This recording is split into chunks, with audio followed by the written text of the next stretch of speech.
Hembo, who is the greatest living ball player? The greatest living ball player is Barry Bonds, with an asterisk. The second best living ball player is Roger Clemens, with an asterisk, which is why this is such a fascinatingly complicated question. It's not hyperbole to say that this is actually a question for the first time in 100 years. Literally, 100 years. From the time that Babe Ruth became Babe Ruth to now, it has been very clear who the best living ball player was. Let me do the succession. So as long as Babe Ruth was alive, it was him. He died in 1948, I want to say. Babe Ruth died in late 40s somewhere. 48 is right. Yeah.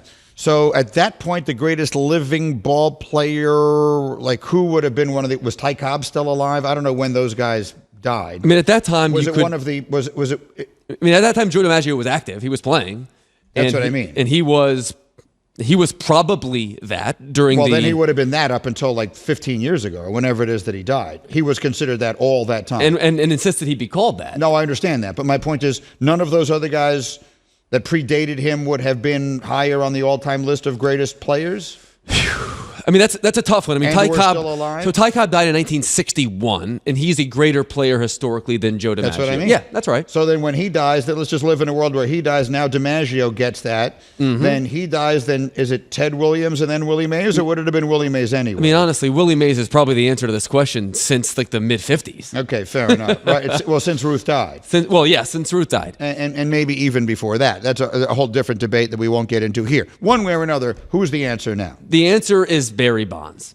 And I hate to say it because Barry Bonds. With the answer, Bob suggested that the answer was Barry Bonds before the steroids.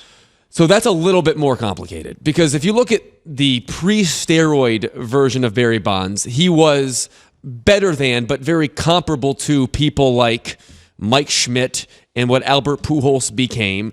But it's hard to view Barry Bonds through that lens without it being so obscure. That's the challenging thing about Barry Bonds. I mean, he's the best player that I've ever seen. He's the best player that there ever was. Between 2001 and 2004, Barry Bonds is the best player that has ever lived. Yeah, but those are the height of that. Of course. That is the asterisk. Right. That is the asterisk. But I can't take some of his career and not all of his career without pretending that some of his career didn't happen. No, I understand that. But my point is, if he didn't have the pre-steroids great years, then we would discount him in the way we discount Sammy Sosa and some of the other guys. Sure. We take him seriously because we say he was already great and just added to it. Let me just throw some names at you of people that in my lifetime, because I don't study these numbers the way you do, that in my lifetime I have perceived to be worthy of this conversation. Is Cal Ripken worthy of this conversation? He is not. Is Marion, I don't mean number one, but is he worthy of being considered? Is he worthy of being someone we kick around? Not Ripken. Is Mike Trout? Yes. Mike Trout at least was for about a decade, but he has tailed off mostly because of injury. Is Johnny Bench? Yes. Johnny Bench is arguably the greatest catcher of all time. So, I mean, these are the people that I have thought of in my lifetime. Is Mariano Rivera? Mariano Rivera is better than the second best player at his position relative to all positions, but he also did something that was very specialized. Is Greg Maddux? Greg Maddux is, and so is Randy Johnson. Greg Maddox's peak was early 90s. Randy Johnson's was early 2000s. Didn't Greg Maddux win 4 straight Cy Youngs? Yes, but Randy Johnson was equally as dominant in Arizona. Those guys are neck and neck for the best, quote-unquote, clean pitcher of their generation. Who else am I forgetting? Well, where Pedro. I assume Reggie Jackson. What did you say, Bubs? Pedro Martinez. Is Pedro Martinez worthy of being in this Martinez is just like Sandy Koufax. He pitched longer, but is in that same class of... Yeah, I feel like his prime or his peak wasn't as long. He had a 2-season peak. Koufax had a 4-season peak. Martinez had a more elongated career, but Koufax for those 4 years was the best pitcher of all time. Who am I forgetting? Who am I leaving out? You're not forgetting anyone. I mean, Mike Schmidt is also incredible. Okay, yeah, Mike Schmidt. Clearly the greatest third baseman ever, more than 100 career WAR, 3 MVPs. Mike Schmidt is up there. Yeah, for sure. I mean... Well, he's not. I was about to say a name someone who isn't alive. Is Reggie Jackson worthy of this kind? No. No, right? he's more struck out all the time. Yeah, I mean Reggie Jackson has the postseason resume, but doesn't have the Morgan career. worthy of this conversation? He passed during COVID. That's right. He's no longer alive. I'm sorry. 1 or 2 years ago he was. Griffey's up there too, but like But even before Bonds started juicing, Bonds was a greater player than Griffey in terms of the totality of their game. But you're making my point for me. So clean Bonds was better than Griffey. Than Griffey. And juiced Bonds was way better. Juiced Bonds was like Babe Ruth on steroids. Right, exactly.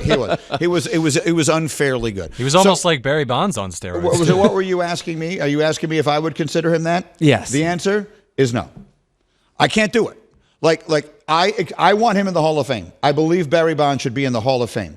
But particularly as someone who grew up worshiping Joe DiMaggio based upon my family and everything else, the title world's greatest living ball or the greatest living ball player means something different. You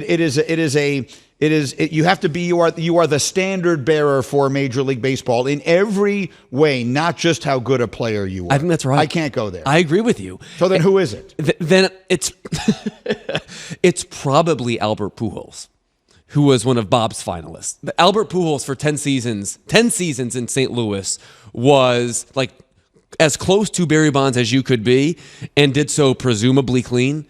Albert Pujols, who has 3 MVPs and would have 2 more if Barry Bonds didn't juice, who has 2 World Series championships, is one of the greatest defensive players at the history of his position, and hits 700 home runs.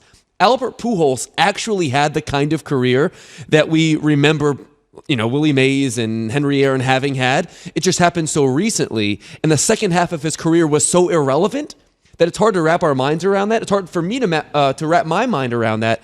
But truthfully, in terms of checking all of the boxes, Albert Pujols does that better than probably any living ball player. Boy, great players going to Anaheim seems like something that needs to stop, right? I mean, like Mike Trout and Albert Pujols have been rendered irrelevant, but you could argue they're the 2 greatest living ball players. Can you believe that? And they also had Ohtani. And won nothing. They had all 3 on the same team. How close is he? How he's got to do it for a lot longer. How long is a lot? 5 years. 5 more years. Endurance is one of the most underrated attributes of being an all-time great player. He's got to run the race. Is he a ever lot going to longer. pitch again? He's going to pitch again.